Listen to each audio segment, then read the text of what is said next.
Une victoire pour démarrer sur cette première journée, c'est toujours le plus important. Voilà. Et c'est vrai que ça a permis de valider, on va dire, toute une préparation. C'est une satisfaction pour le club, le groupe, l'équipe. Et c'est vrai que c'est une vraie piqûre d'énergie pour les joueurs. Et effectivement, le retour en bus a été, on l'a trouvé moins long, quoi, avec ces 3 points. C'est toujours très difficile de donner des étiquettes de favoris en début de saison. Maintenant, il est vrai que l'équipe qui a fait un très bon championnat la saison dernière, qui a réussi à garder une ossature et qui a les ambitions de remonter, comme Fleury a réussi sa première journée. Mais je ne pense pas qu'il y ait que Fleury dans cette poule qui peut ambitionner de jouer le haut de tableau et jouer la montée. Donc c'est difficile de se prononcer sur une première journée pour des potentiels favoris.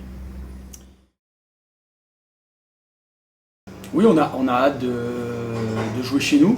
C'est toujours particulier un championnat à domicile, voilà, parce qu'on joue sur notre terrain, on joue devant notre public, devant nos amis, nos familles.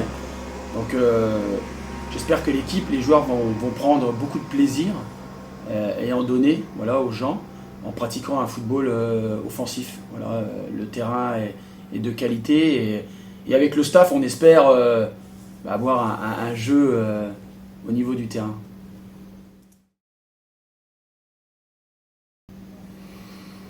Il y a toujours ces aléas avec les réserves professionnelles. On ne sait pas s'il y a des professionnels, des joueurs de la Ligue 1 qui vont redescendre ou pas. Ils ont un objectif qui est différent d'une autre. Voilà, ils sont là pour former des joueurs. Donc souvent on s'attache peu à s'occuper de l'adversaire quand c'est une réserve professionnelle. Voilà, maintenant la réserve de Reims elle est talentueuse. Ça fait plusieurs années qu'elle démarre bien son championnat. On s'attend à une équipe dynamique.